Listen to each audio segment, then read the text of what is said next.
Бисмилlah, альхамдулилlah. Менә бүген көндә ишер шундый начар гамәл, кеше әҗәткә акча ала, һәм әҗәтне кайтармый. Хәтта кайберәүләр шуның белән кәсеп итә башлады. Тегеннән, моннан бу кешедән әҗәткә җыя, бер кая эшләми, һәм әҗәтен дә кайтарырга уйламый. Шуның белән көн күрә башлады.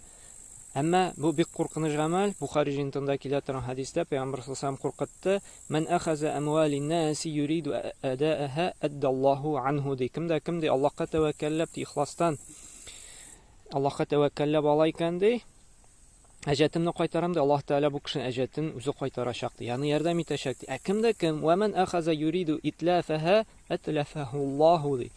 Кем инде бу акчаны бетерәм, таратам, юкка чыгарам дип, ягъни бирмим дигән ният белән ала икән, Аллаһ Тәала моның үзен бетерәчәк ди. Үзен юкка чыгарачак, газапка тартачак ди. Шуңа күрә сакланыйк, әҗәтне кайтармаудан, тырышыйк әҗәтләребезне кайтарырга, әйткән вәгъдәләребезне үтәргә.